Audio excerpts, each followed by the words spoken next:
Hello and welcome back to another edition of Cake Tap Reviews. I'm Irving and today I have a beer for you, and what I have is new to the market here, especially here in Jersey. What I have is Boulevard's Tropical Pale Ale.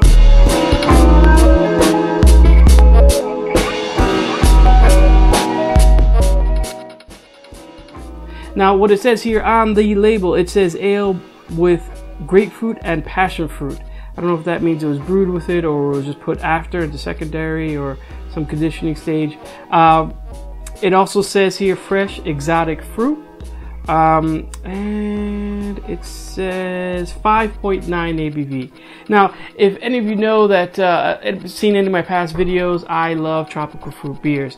In the last, I don't know, 3 or 4 years, the East Coast has really defined themselves and defined that niche of what an East Coast IPA is, and that really is a tropical fruit forward, passion fruit forward, grapefruit, well, not so much grapefruit, but like mango, pineapples, things like that, forward IPA.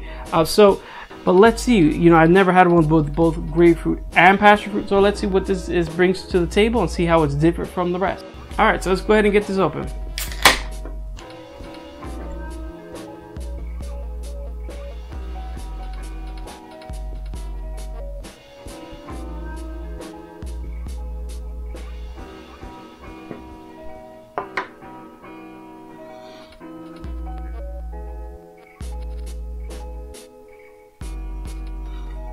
Alright, as you see there, this thing is clear. Wow, they did a fantastic job of filtering that. It's about a 2-finger head there.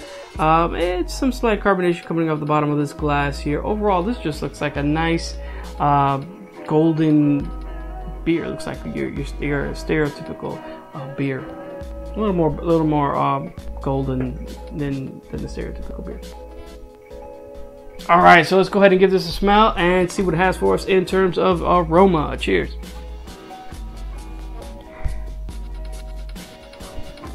I'm not getting a huge aroma on this. Last week I had the beer Citra Ass Down by Against the Grain, and as soon as I opened it and poured it in my glass, I smelled the citrus flavor, or the orange smell from right here where I was sitting, and it was, the beer was roughly there. Here I'm not really smelling anything, and when I put my nose in it, I'm not getting big smells off of it either. I mean, I get a grapefruit in there, I'm getting some biscuity, like a maltiness in there, but I'm not really being overwhelmed by any one predominant flavor. If I smell, I would say maybe grapefruit. I don't really smell the passion fruit in there, which is a little disappointing. I wish I would have smelled that a little bit more, and it would have been a little more prevalent on the nose there, and just have a better aroma overall, because I really don't smell too much there.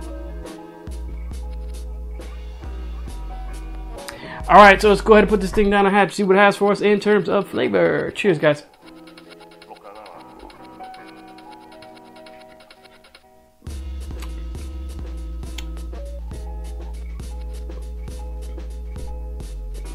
All right.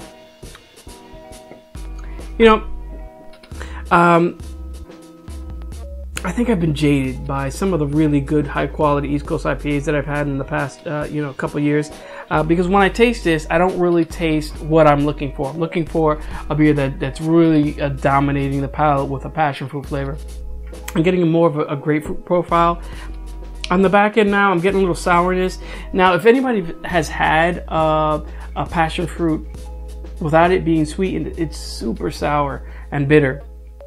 But in this case, I'm getting that on the back end. I'm not sure if that's from the grapefruit, because grapefruit's also sour, but I'm getting more of a predominant flavor of grapefruit than I am of a passion fruit.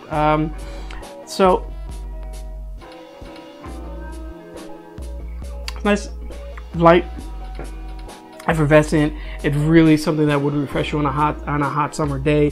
Today here in Jersey was over 80 degrees. Actually, my car when I was driving home was at 91, so it was actually pretty hot. This is one of those beers that you can have on a hot summer day and just really be refreshed, as opposed to having an 8-9% double IPA, maybe having a couple of those and being done for the night. This is something that you could put away at under 6%, which is great. I love to see those beers that are under 6% are giving us a little bit of lighter alcohol profile, so we can have more of them and enjoy our night versus putting away 2 or 3 and just really being done for the night. Yeah, so, but I think some of the flavor components of this are missing.